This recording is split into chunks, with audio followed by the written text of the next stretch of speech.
I really just wanted to make this video to isolate the whole topic of downsizing and then also relate it to consumerism. So I am just out of high school, and my whole downsizing experience really didn't start until probably like 10th grade, I'd say. Maybe the summer of 9th grade. I don't really remember too well. But prior to that, throughout middle school, so like 6th, 7th, and 8th grade, I had an unbelievable amount of clothing, at least for my standards. I had 15 plus pairs of just jeans, and I had a whole closet that was probably maybe 8 feet, and then it was only like 1.5 feet deep, but it was all like, there was this whole bar all the way across filled with dresses and shirts, and then I had like shelves below that were all filled.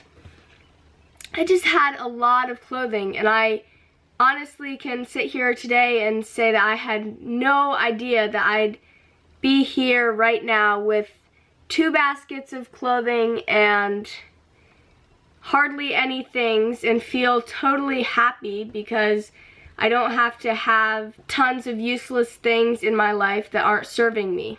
How I remember it is that the whole downsizing process started with this idea of the tiny house, and once I got this idea, I knew I had to downsize.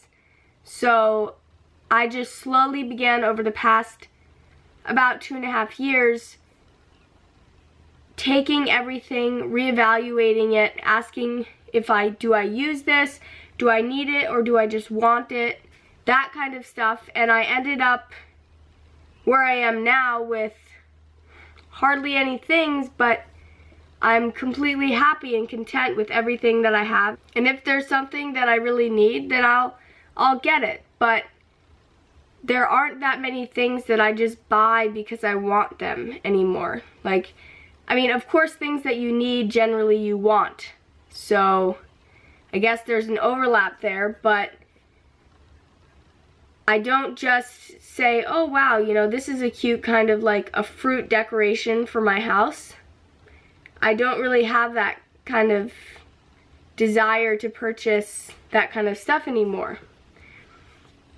Also, because I'm not going to college, I feel like I am kind of at an advantage because I don't have all that consumerism and people around me who are not really intentionally participating in it. Maybe they are, but you're surrounded by people who, not all of them are lost, but they're all trying to figure their life out, which is totally fine. I get that college is a great place where a lot of people find out who they are and what they really want to do with their life.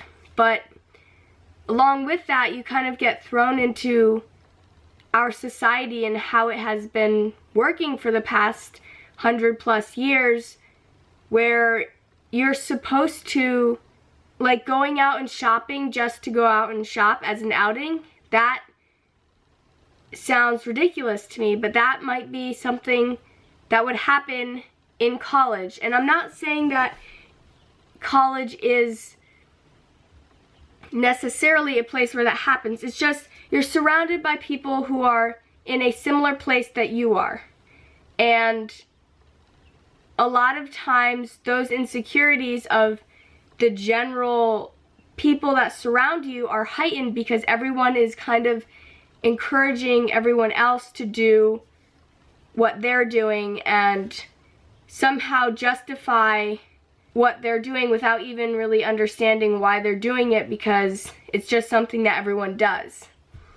And so I just feel like I'm really lucky to have not only the opportunity to not go to college and feel as though I can do everything that I want to do and still support myself financially is pretty amazing, but also have the ability to tell my story to all of you guys on YouTube and to all my friends and family my experience with downsizing and how it has completely changed my life and made it so much better. Something that comes up a lot for me in terms of downsizing is it sustainable, or does it promote the things that I believe in? Because pretty much right about the same time as I started this tiny house, I went vegan. And so with veganism came a whole new kind of belief system of, you know, is it sustainable?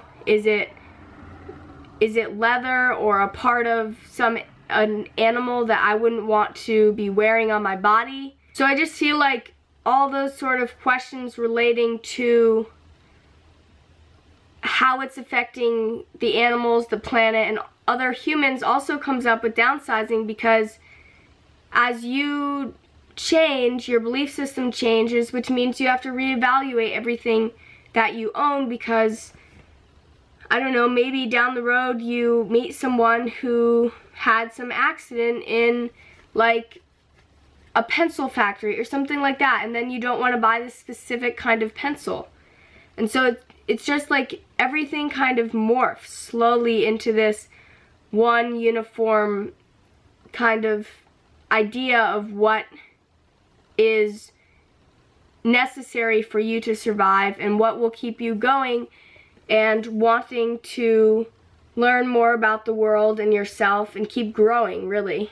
Last thing I want to touch on is minimalism and how it has given me the opportunity to explore all these different hobbies and ideas, and anything that I really want to do, I feel as though I can do it because I have this freedom that I've created with my life, the choices that I've made, as well as all the things that surround me and the choices relating to, you know, clothing, books, that kind of stuff. And I just feel really, really amazing that I get to do that. And part of this whole downsizing experience with tiny houses and the whole experience in general has helped me realize that a lot of people don't have that same belief system, and they haven't been instilled since they were very young, this idea that they really could do almost anything.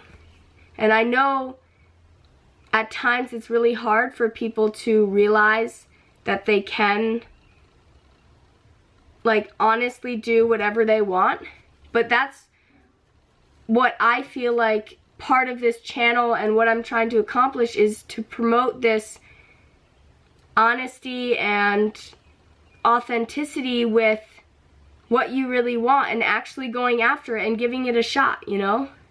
And as you explore those new things that you want, other things will come up that you want even more, and other experiences will lead you to different learning opportunities, and it'll just keep going and going.